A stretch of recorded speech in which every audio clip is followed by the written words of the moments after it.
দয়াল নবী হযরত আলীকে ডেকে বললেন তখন, আলী এই মূর্তিটাকে কিভাবে ভাঙা যায়? এটা তো একটু বড় উঁচু, এটা ভাঙবো কিভাবে? ছোটখাটো একটু যুদ্ধ। আর বাকি লোকরা বেশিরভাগই যাদের ঘরের কাছাকাছি ছিল তারা ঘরের ভিতর চলে গেলেন, দরজা লাগাই দিলেন। রাসূল আকরাম সাল্লাল্লাহু আলাইহি ওয়াসাল্লাম তিনি ওখানে অনেকগুলি কর্ম হয়েছিল। হযরত বিলালকে বলছিল, বিলাল মক্কা বিজয় হয়ে গেছে, এবার তুমি আজান দাও। হযরত বিলাল পূর্বে দাঁড়াইলে পশ্চিমে থাকতো মক্কা, সামনে মক্কা ঘর থাকলে ওই দিকে দাঁড়াই আজান দিতেন। কিন্তু হযরত বিলাল সেদিন অনেক লোক হয়েছিল, 10,000 লোক, আজান দিবে কিভাবে? একেবারে কাবা ঘরের ছাদের উপর চলে গেলেন।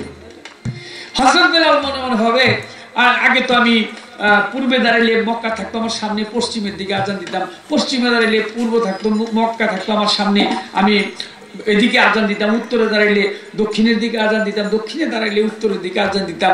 এখন তো আমি কাবা ঘরের উপরে দাঁড়ানো, আমি কোন দিকে ঘুরে আজান দিই? হযরত বিলাল তার মনের থেকে একটা ভাব আসলো যে এখন আমি আর অন্য দিকে দাঁড়ায় আজান দিব না, আমার নবী যেখানে দাঁড়িয়ে আছে আমি সেই দিকে তাকায় তাকায় আজান দিব। আল্লাহু আকবার বলে হযরত বিলাল আজান দিতে আরম্ভ করল। নবীও সেদিন সন্তুষ্ট হয়েছিল, কারণ কাবা বলতেছে যে আমার কাবা হচ্ছে হযরত মুহাম্মদ আহমদ মুস্তাফা সাল্লাল্লাহু আলাইহি ওয়াসাল্লাম। তোমরা তাকে কাবার দিকে, কাবা তাকিয়ে থাকে আমার দয়াল নবীর দিকে।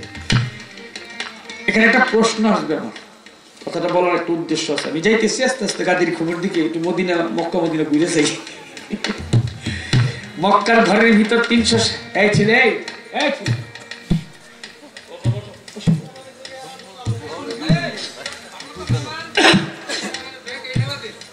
আমি যদি বারবার এরকম করি আমার গান গাওয়া হবে নাকি, খেয়াল রাখতে হবে আপনাদের। কাবা ঘরের ভিতর 360টি মূর্তি ছিল, সব মূর্তি গুলা ভাঙতে লাগলো। দয়াল নবী তার সাথে যারা ছিল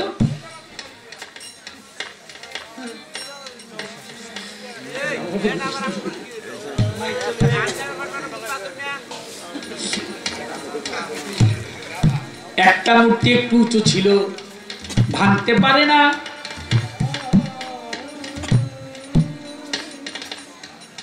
দয়াল নবী হযরত আলীকে ডেকে বললেন তখন, আলী এই মূর্তিটাকে কিভাবে ভাঙা যায়? এটা তো একটু বড় উঁচু, এটা ভাঙবো কিভাবে? হযরত আলী বললেন দয়াল নবীকে, নবী এক কাজ করেন, আপনি আমার কাঁধের উপর চড়েন, চড়ে তারপর এটা ভাঙেন। এটার মাথার মতো নাট বল্টু যা আছে ছুটা।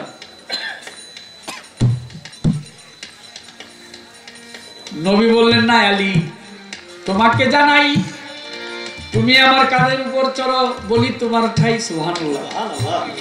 তুমি আমার কাঁধের উপর চড়ো, চড়ে তুমি এটা সবকিছু ছুটাও, ভাঙো।